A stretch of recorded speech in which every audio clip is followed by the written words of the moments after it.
Olá, meus amigos, sejam bem-vindos. Vamos agora bater um papo sobre a prova da OAB, 25º exame, aplicado neste domingo, dia 8 de abril de 2018. Vamos comentar agora, rápida, ligeira, sinteticamente, a prova de constitucional. Eu estou com a prova branca, tipo 1, e vou fazer comentário a partir da questão 11. Farei a leitura das questões com vocês, para que vocês tenham a ciência e o acompanhamento agora das questões e depois breves comentários, beleza? Vamos à questão 11. Todos os dispositivos da Lei Y, promulgada no ano de 85, possuem total consonância material e formal com a Constituição de 67, com a redação dada pela emenda 1 de 69. No entanto, o STF, em sede de recurso extraordinário, constatou que, após a atuação do Poder Constituinte originário, que deu origem à Constituição de 88, o artigo X da mencionada Lei Y deixou de encontrar suporte material na atual ordem constitucional. Sobre o caso, segundo a posição brasileira, assinale a correta. Repare aqui na questão que nós temos 4 opções, A, B, C e D. Estas 4 opções apresentam, diante da incompatibilidade material com a nova Constituição, ocorreu a não recepção, B, inconstitucionalidade, C, desconstitucionalização, D, inconstitucionalidade.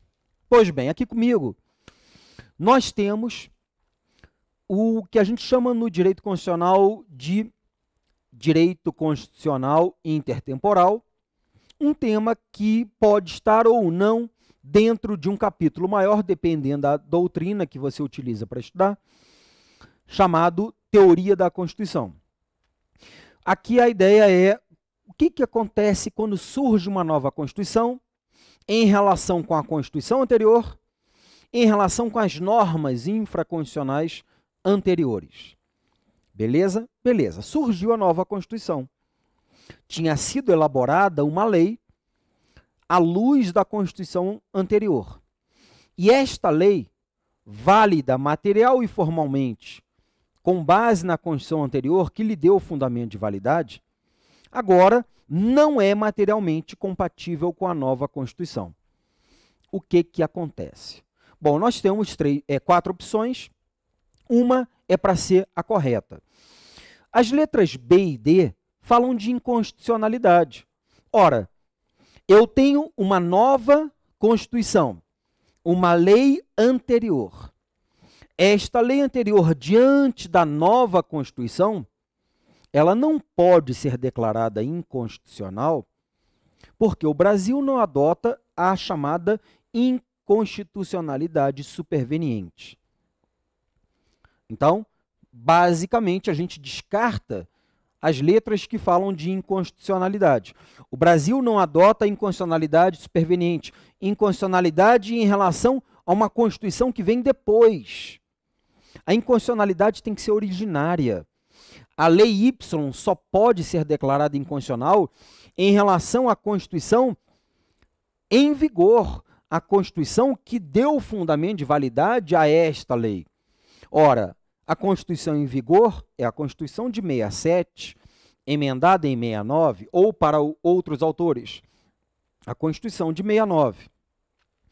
E a Lei Y de 85, quando foi editada, pelo próprio enunciado, ela foi editada materialmente e formalmente de acordo com a Constituição em vigor. Então, a lei que nasce com presunção de constitucionalidade, de acordo com a questão, é uma lei efetivamente constitucional, material e formalmente.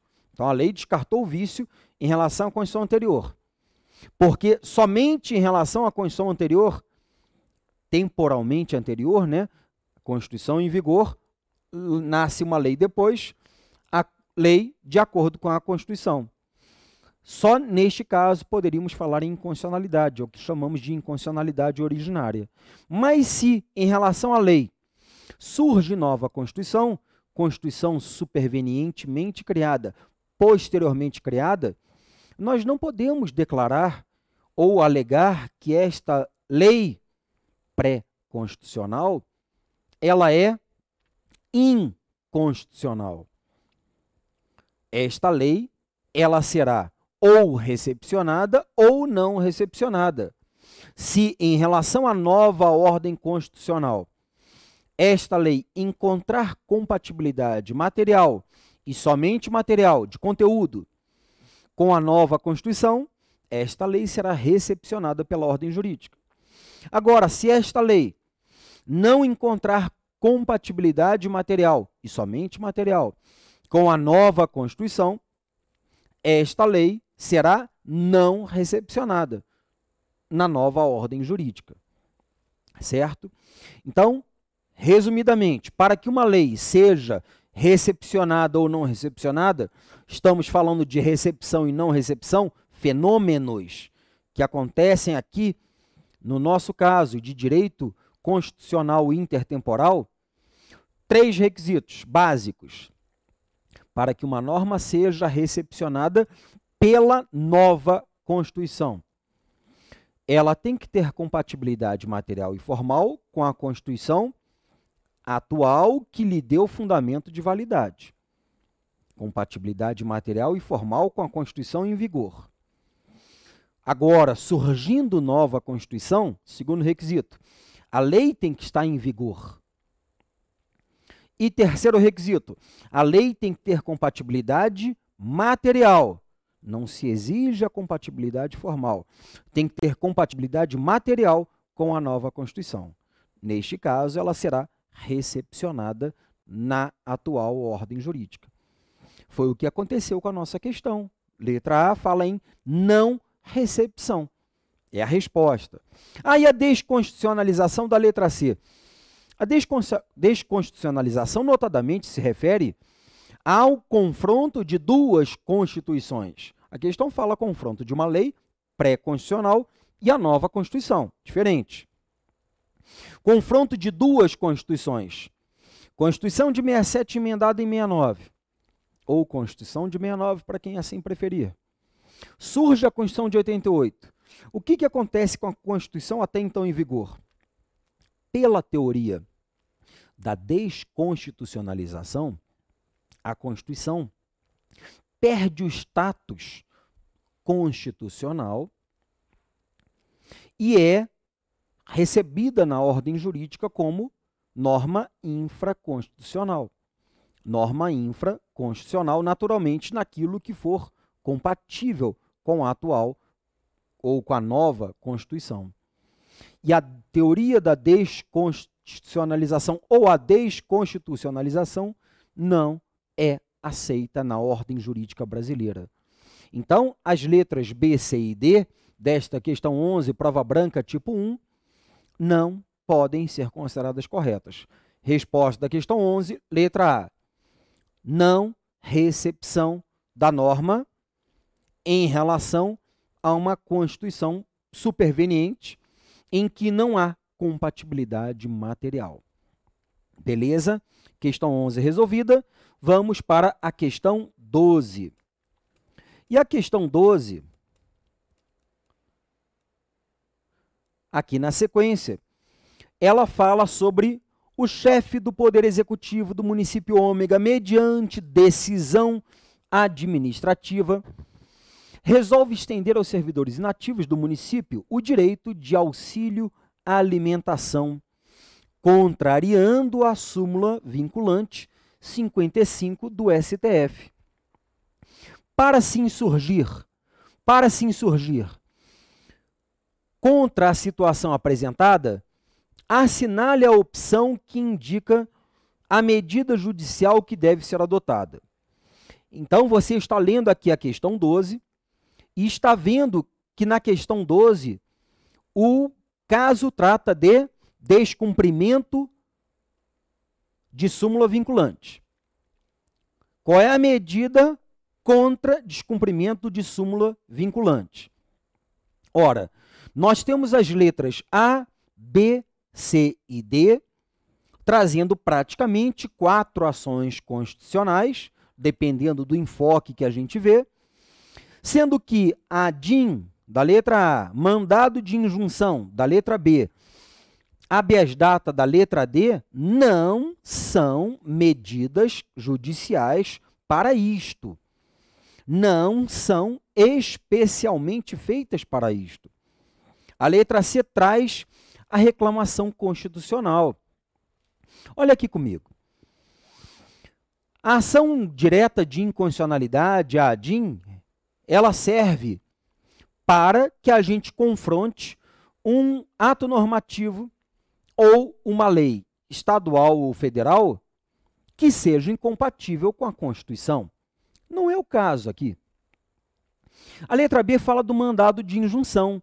Só que o mandado de injunção é um remédio constitucional previsto lá no artigo 5º, inciso 71 da Constituição da República, que tem por objetivo fazer com que a gente consiga, no Poder Judiciário, que seja suprida uma omissão legislativa. Basicamente, eu sou o titular de um direito líquido e certo, a edição de uma norma que regulamente um direito, uma liberdade constitucional que vai naturalmente me afetar.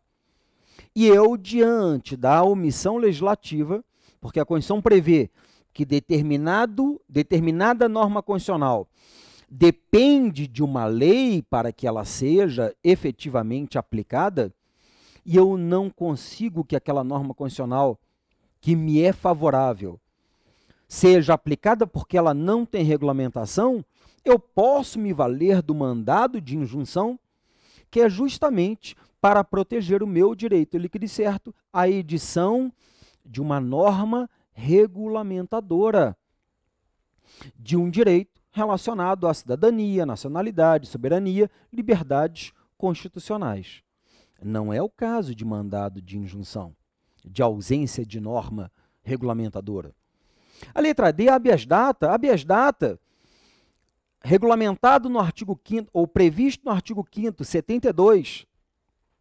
O habeas data é para que eu, titular de um direito líquido e certo a uma informação pessoal, personalíssima, eu consiga em juízo que aquela informação me seja dada, então eu consigo acesso à informação, ou eu consiga a retificação de uma informação, ou eu consiga, como diz o professor Pedro Lenz, a complementação de uma informação, ou seja, a anotação ou a explicação de uma informação.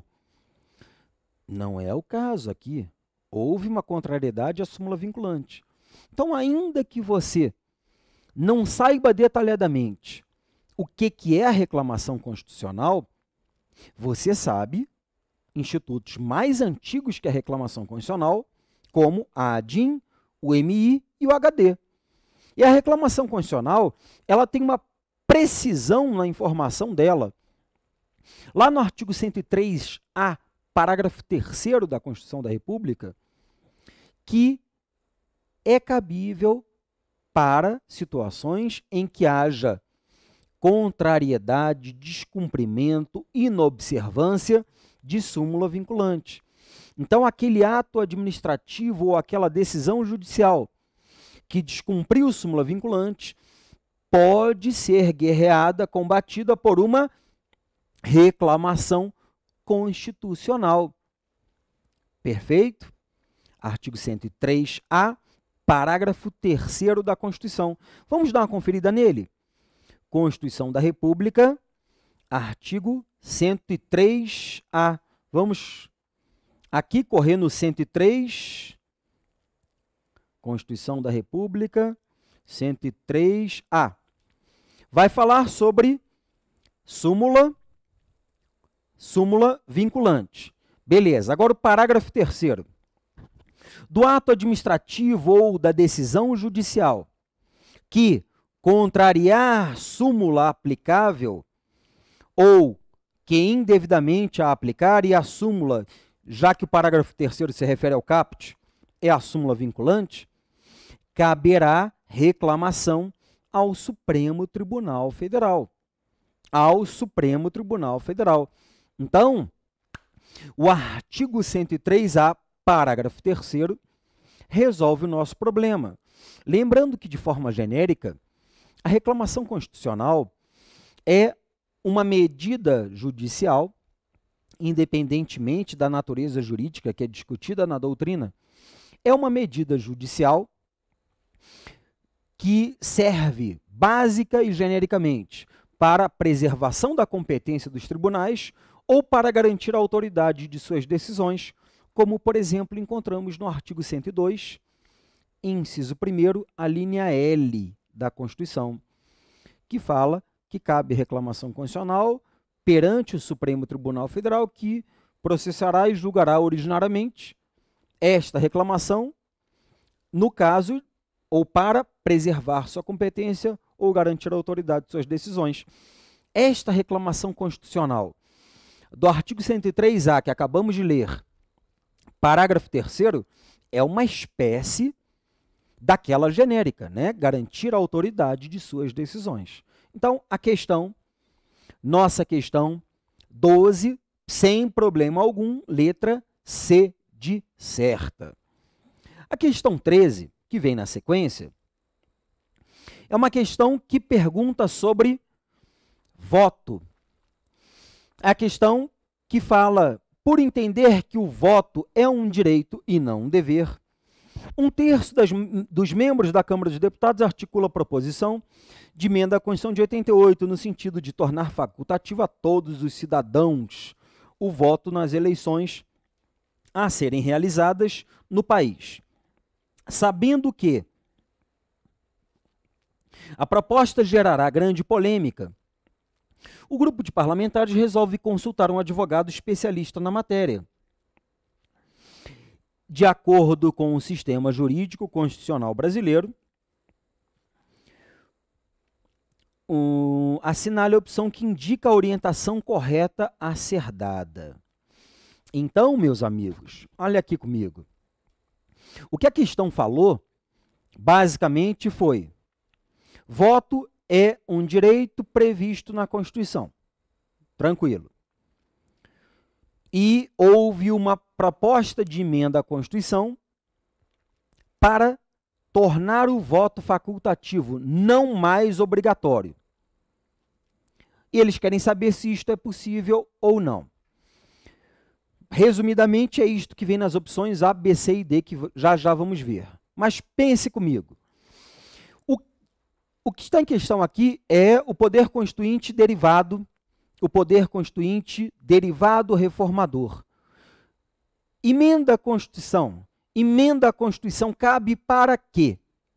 Ou, ao contrário, ela não pode ser instrumento para quê?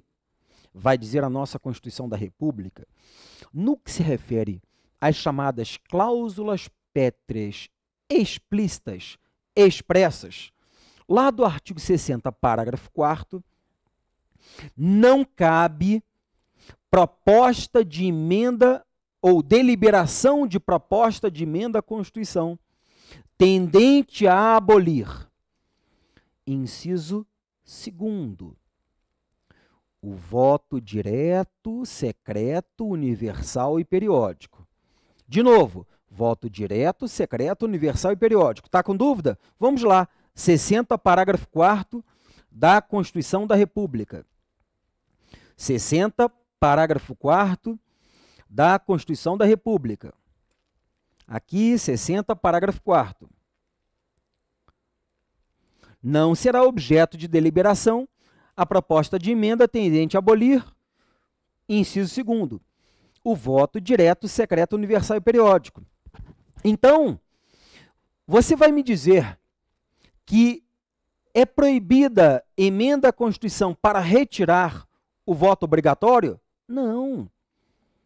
Não tem isto aqui previsto. E mais, O voto facultativo já é previsto na Constituição da República. Estender o voto facultativo a todos não é afetar, violar cláusula pétrea. Não é diminuir direitos dos administrados, dos cidadãos. Não é prejudicial. E nem afeta a literalidade aqui do artigo 60, parágrafo 4º, inciso 2º. Reparemos que o artigo 14 da Constituição, que vai falar lá sobre os direitos políticos, no parágrafo, salvo melhor juízo, 2º, vamos conferir, parágrafo 1º e 2º, prevê o voto facultativo. Vamos dar uma conferida agora? Artigo 14. Artigo 14.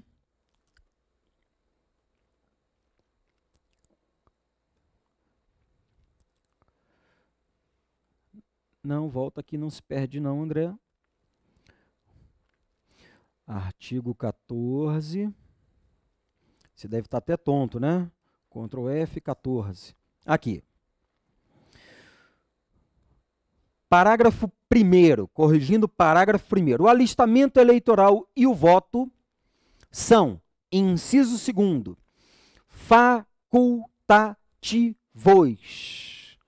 Então, existe voto facultativo. Facultativo para analfabeto, para maior de 70 e para os menores púberes, né? Os maiores de 16 e menores de 18. Então, o voto facultativo é válido na ordem jurídica. Não haveria nenhuma agressão ao artigo 60, inciso 2º. Então, a medida aqui, ela é válida. Beleza? Vamos ver as opções da questão 13. Diz lá na letra A. Não é possível a supressão por emenda constitucional porque o voto obrigatório é cláusula pétrea.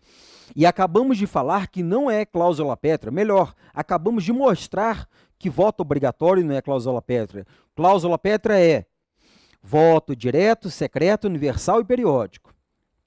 Letra B. Não há óbice para que venha, não há objeção, não há proibição para que venha a ser objeto de alteração por emenda, embora o voto obrigatório tenha estatura constitucional. Beleza, o voto obrigatório tem estatura constitucional e o voto facultativo também. Uma coisa não atrapalha outra. Então, a letra B parece ser a melhor resposta. Olhem a letra C. Para que seja proposta de emenda, é necessária a manifestação de 1/3 de ambas as casas. Coisa nenhuma, né? Aqui comigo, sabemos que a PEC, a proposta de emenda à Constituição, ela tem como iniciativa o presidente da República, 1/3, no mínimo, da Câmara dos Deputados ou 1/3, no mínimo, do Senado, e não 1/3 de ambas as casas, como se fosse 1/3 do Congresso. Não, isso está muito errado. E ainda, mais da metade das Assembleias Legislativas manifestando-se, Assembleias Legislativas da Federação, manifestando-se cada uma por maioria relativa. Vamos conferir isto lá no artigo 60, caput da Constituição da República. Artigo 60, caput da Constituição da República.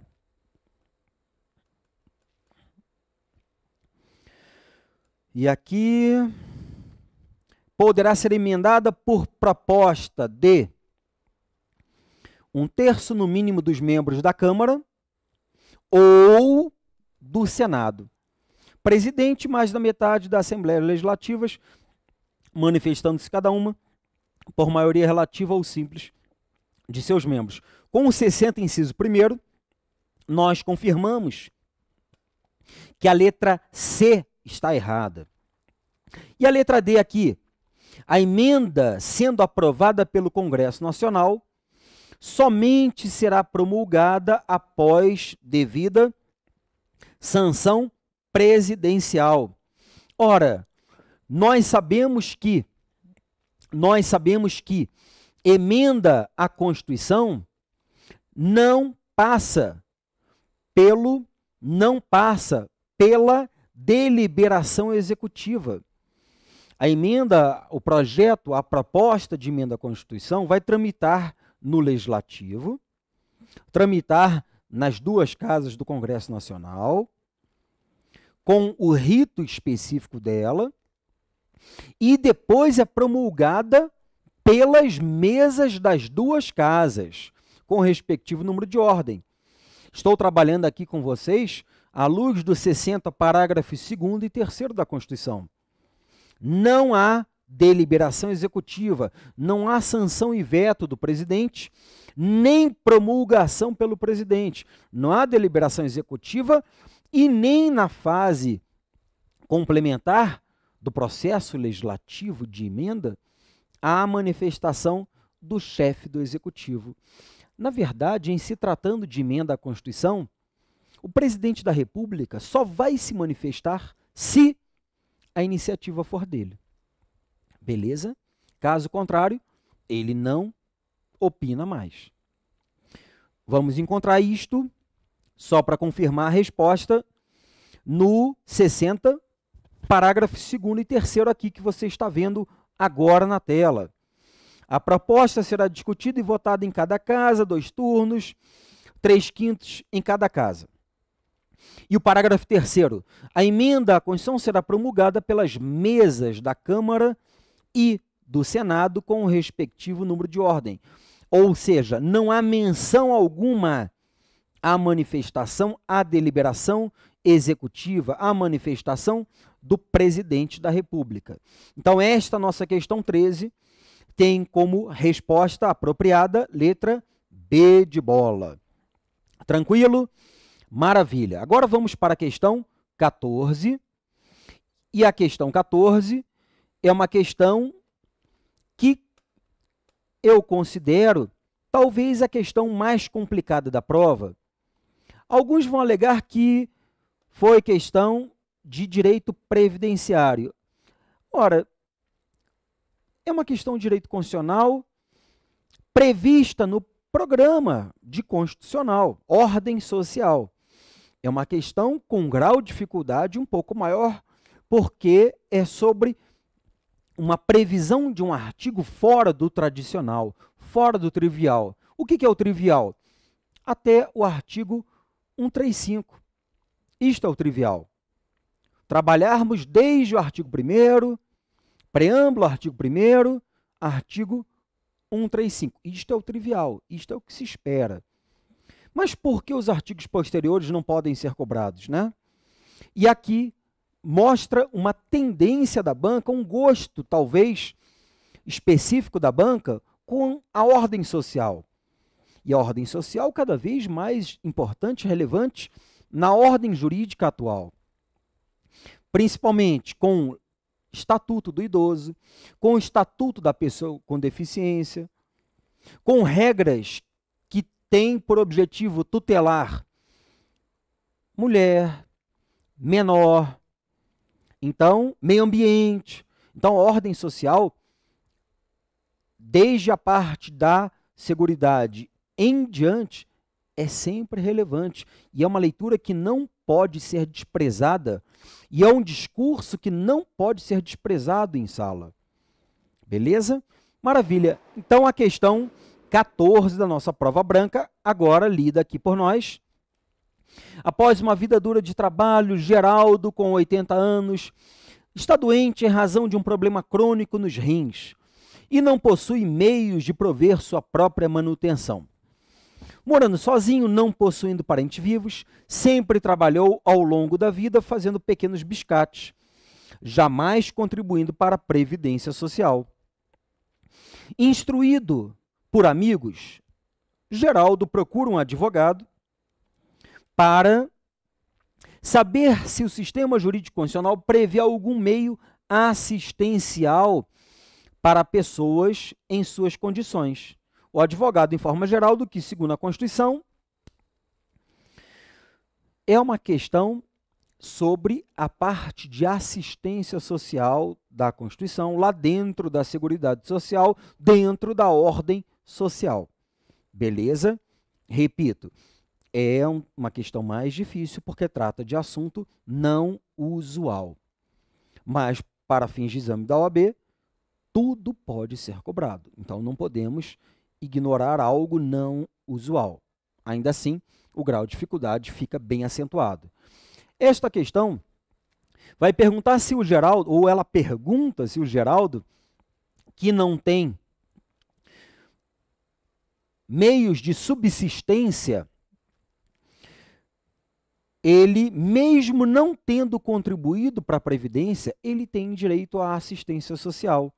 E a Constituição diz para nós que sim, que o idoso, bem como o portador de deficiência, a pessoa com deficiência, eles, ainda que não tenham contribuído, ou tenham, mas ainda que não tenham contribuído para a Previdência Social, eles têm direito à assistência, obviamente, na forma da Constituição e na forma da legislação.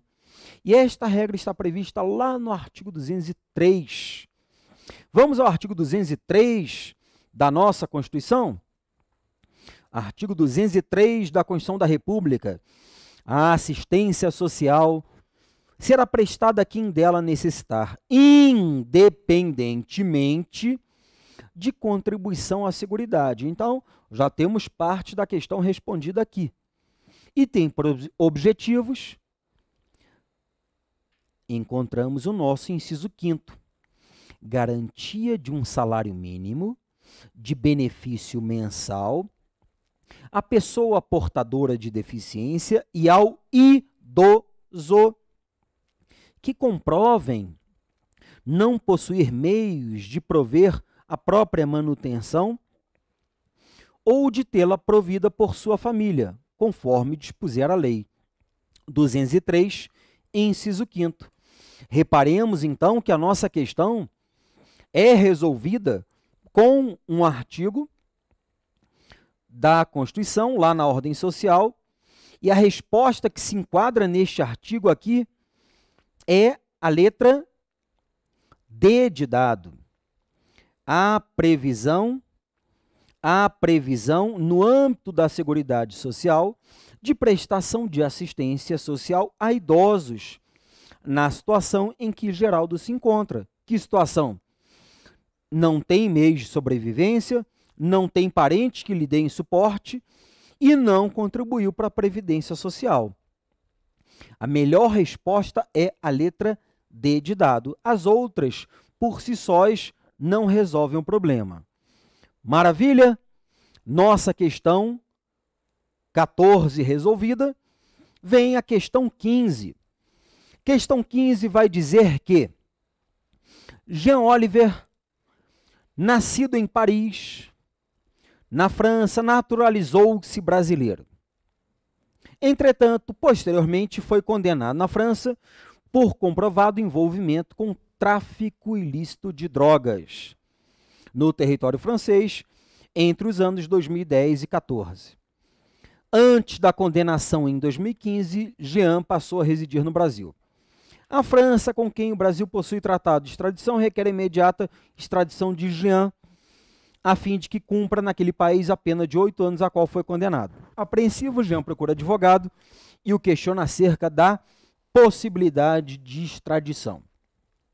Vejamos muito bem que a Constituição da República vai falar de extradição, notadamente lá no artigo dos direitos e garantias individuais e coletivos, lá no artigo 5º. E a Constituição traz uma regra protetiva para os brasileiros. Nenhum brasileiro será extraditado. Não se admite a extradição de brasileiro. Só que esta regra é uma regra não absoluta, porque nós temos brasileiro nato e brasileiro naturalizado. O brasileiro nato, em hipótese alguma, pelo menos à luz da Constituição, pode ser extraditado. O naturalizado, à luz da Constituição, pode ser extraditado. Se, aí vem as condições impostas pelo artigo 5º, inciso 51. Vamos conferir o nosso 51? Artigo 5º, 51, Tá aqui. 5º, 51. Nenhum brasileiro será extraditado, salvo o naturalizado. Maravilha! Aquele brasileiro com a nacionalidade secundária ou com a naturalização, ele poderá excepcionalmente ser extraditado. A ressalva foi só para o naturalizado. Em que condições? Duas. Em caso de crime comum ou de comprovado envolvimento em tráfico ilícito de entorpecentes e drogas afins na forma da lei. Maravilha! Em caso de crime comum, antes da naturalização. Antes da naturalização. A ideia central é evitar que pessoas que tenham praticado crime se naturalizem brasileiro para fugir da extradição. Não. Você praticou o crime comum antes da naturalização, você será extraditado sim. Ou, no caso de comprovado envolvimento em tráfico ilícito de entorpecentes e drogas afins, que é a situação da nossa questão. Voltemos, então.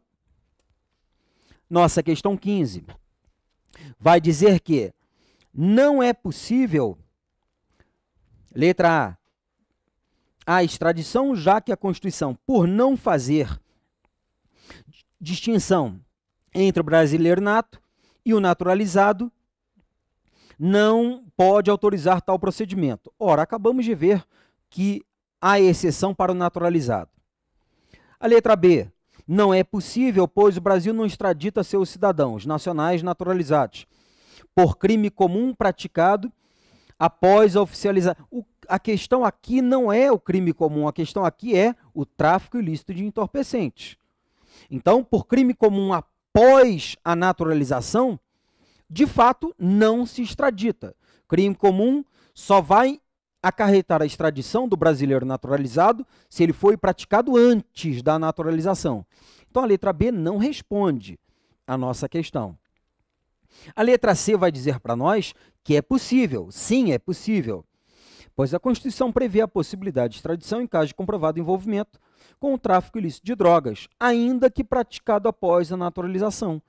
Ora, nós vimos no 5º 51 que, em relação ao crime comum, nós temos o aspecto temporal, antes da naturalização. Em relação a tráfico ilícito de drogas entorpecentes, não há um marco temporal. Então, o ainda que praticado após a naturalização não faz efetivamente diferença para a nossa questão, letra C. A letra D diz que é possível. Vamos lá na letra D. É possível, pois a Constituição autoriza que o Brasil extradite qualquer brasileiro. Está errado, né? Qualquer brasileiro não, porque o nato não pode, à luz do artigo 5º 51, ser extraditado. Então, a melhor resposta para a nossa questão 15 é a letra C. C de sem dúvida, né? Sem dúvida, entre aspas, não me entendam mal, é brincadeira. Questão, na sequência, 16. Questão 16 vai falar sobre intervenção federal. Questão sobre tema esperado para a prova, né, em razão da intervenção que nós temos lá em andamento no Rio de Janeiro. Questão 16 fala que o Estado Alfa deixou de aplicar na manutenção e no desenvolvimento do ensino o mínimo exigido da receita resultante de impostos estaduais compreendida proveniente de transferências. À luz desse quadro, algumas associações procuram advogado e questionam a possibilidade de se decretar a intervenção no Estado Alfa. Muito bem. A intervenção, ela está capitulada no nosso texto constitucional do artigo 34 ao artigo 36. 34 ou 36. 34, 35, 36. 36 com os procedimentos, as hipóteses de intervenção, E 34, 35 com as irregularidades perpetradas pelos entes da federação. Então, o artigo 36 prevê a intervenção, no caso aqui específico, pela violação de um princípio constitucional sensível, que é um daqueles princípios do artigo 34, arrolados ali no texto constitucional, em que o Procurador-Geral da República, no âmbito federal, o PGR, chefe do Ministério Público da União, chefe do Ministério Público Federal, o PGR pode apresentar a chamada ADIM interventiva, ação direta de inconstitucionalidade interventiva, ou, para alguns, representação interventiva. Então, o PGR pode provocar o órgão judiciário competente, o Supremo Tribunal Federal, para que seja efetivamente decretada a intervenção. Vamos olhar o que fala a nossa Constituição da República, lá no artigo 36, que fala da intervenção. Intervenção. Artigo 36 da Constituição da República, intervenção. A intervenção dependerá, na hipótese do 34º, no caso de desobediência à ordem ou decisão judiciária e de provimento pelo STF da representação do Procurador-Geral da República, na hipótese do 34º. E no caso de recusa à execução de lei federal. Aí, quando a gente confere o 34º, nós vamos encontrar o elenco dos chamados princípios constitucionais sensíveis, 34º,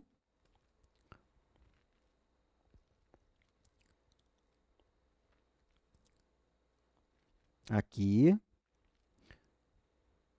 E no 34º encontramos aqui a letra E, aplicação do mínimo exigido da receita resultante de impostos estaduais, compreendida proveniente de transferências na manutenção e desenvolvimento do ensino e nas ações e serviços públicos de saúde. Descumprir isto aqui, ou seja, não observar estes princípios chamados constitucionais sensíveis, vai ensejar 34º. A provocação, 36, inciso 3º agora. A provocação do Procurador-Geral da República, do PGR, na hipótese do 34º, por exemplo, em relação à possibilidade de intervenção. É o que nós encontramos aqui na nossa questão, efetivamente na letra, questão 16, na tela, na letra C. A intervenção da União no Estado alfa dependerá de requerimento do PGR perante o STF. Dependerá da ADIM interventiva proposta pelo único legitimado no âmbito federal, Procurador-Geral da República. A letra D diz que não seria possível, errado, é possível. As letras A letra B também diz que não é possível, errado. E a letra A fala que é de ofício é, em outro caso, do artigo 36. Então, questão 16, uma questão tranquila, de certa forma, dentro de um tema esperado. Como eu falei, preâmbulo, artigo 1º, até o 135, até o final das funções essenciais da Justiça. E depois, tudo o que vier é algo não tão usual, mas pode ser perguntado. O artigo 36, o artigo 34, o capítulo da intervenção, naturalmente dentro do nosso programa. E é, repito, um tema esperado na prova por conta da intervenção federal que está em andamento no Rio de Janeiro. Beleza? Então, é um tema difícil por conta do detalhe na pergunta, mas um tema esperado. como se espera também, quem sabe, algo de novo na segunda fase, quem sabe, atualidade. E a questão 17, por fim, a questão 17 é uma questão de direito constitucional e administrativo ao mesmo tempo. É uma questão que nós discutimos tanto para os nossos alunos de administrativo quanto para os nossos alunos de constitucional, seja na primeira fase para todos ou na segunda fase para os nossos alunos de ADM e para os nossos alunos de constitucional. Direito de greve. O direito de greve é um direito constitucional mencionado no artigo 18, no artigo 8º da Constituição, no artigo 37, inciso 7º da Constituição, e também mencionado, por que não dizer, no artigo 42 e no artigo 142. Só que, em relação a militares, não falo de servidores civis agora, falo de militares. Quem são militares? Na forma do artigo 42, militares dos estados, DF, territórios. Polícia Militar e o Corpo de Bombeiros Militar. 2 órgãos que trazem militares. E no âmbito federal, no artigo 142, os membros das Forças Armadas, as Forças Armadas, com os seus militares. Muito bem, em se tratando de militares, a Constituição veda o exercício de greve, a sindicalização. Então, a nossa questão 17 fala que policiais militares, na tela, por favor, produção, militares do estado Y decidiram entrar em greve em razão dos atrasos salariais. Em razão disso, a Associação de Esposas e Viúvas dos Militares procura um advogado para saber da constitucionalidade da decisão dos policiais militares. E aí vem uma série de opções mencionando a possibilidade ou não de militar fazer greve.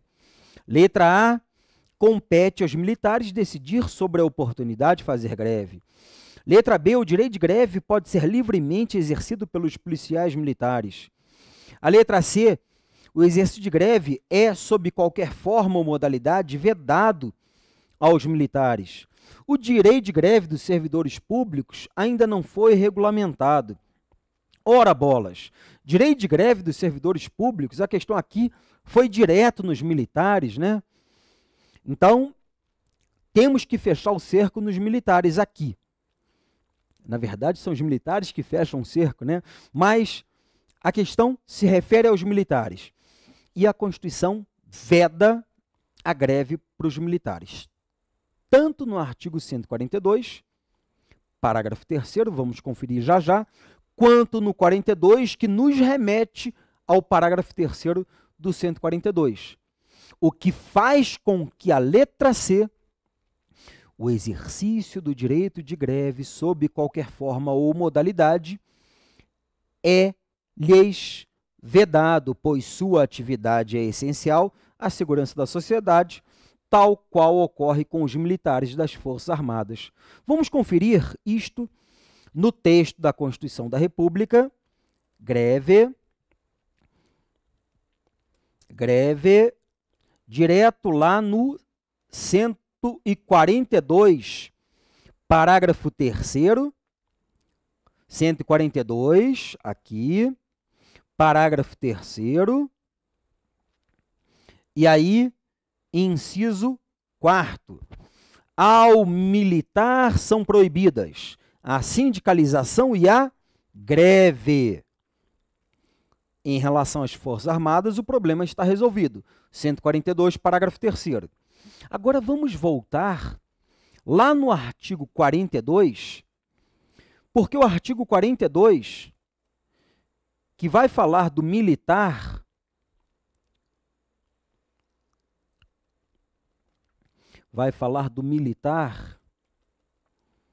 ele nos remete ao artigo 142, parágrafo 3º, dizendo que aquelas regras do artigo 142, parágrafo 3º,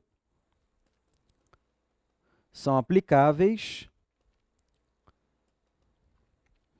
deixa eu ir mais rápido lá, são aplicáveis aos militares dos estados e DF também. Então, 42 aqui. Olhem só, aplicam-se, eu estou no 42, parágrafo 1º da Constituição. Aplicam-se aos militares dos estados, do DF e territórios, é o caso da Polícia Militar, as disposições do artigo 142, parágrafos 2º e 3º. E aquela regra de vedação de greve é do 142, parágrafo 3º. Então, nós temos aqui uma questão sobre um assunto atual, porque reiteradamente encontramos greves das polícias militares, greves também das polícias civis, aí é uma outra discussão em relação a servidor civil, apesar de para policiais em geral a greve não ser admitida nem tolerada, de toda forma, aqui precisamente em relação a militares, é um discurso que quando a gente fala de servidores na Constituição da República, lá do 37, inciso 7º, a gente sempre destaca que o direito de greve, em relação ao servidor público civil, ele depende de regulamentação em lei específica. Aí falamos de julgados, de mandados de injunção, 708, 712, lá do Supremo Tribunal Federal, que estenderam a lei de greve 7783 de 89 da iniciativa privada para o servidor, enquanto não surgir a lei de greve específica do servidor. E destacamos sempre, para o militar, não tem esta possibilidade, posto que a Constituição veda 143, 142, parágrafo 3º, inciso 4º, combinado com o 42, parágrafo 1º da Constituição. E com isto, questão 17, encerramos a prova de as questões de constitucional, depois vem direitos humanos. Então, meus amigos, eu espero que vocês tenham acompanhado e gostado do nosso rápido comentário. Você que fez a prova, espero que tenha ido muito bem. Se foi muito bem, aproveite e se prepare adequadamente para a sua segunda fase, qualquer que seja. Se você optar por segunda fase administrativa e segunda fase constitucional, nós temos os nossos cursos ao seu dispor. Se você optar por qualquer outra segunda fase e por qualquer outro curso, eu tenho certeza que você será muito bem sucedido. Para você que não fez o exame da OAB, a maioria dos assuntos aqui conversados pode ser objeto de questionamento na sua prova. Espero ter ajudado todos. Até o nosso próximo encontro. Bons estudos!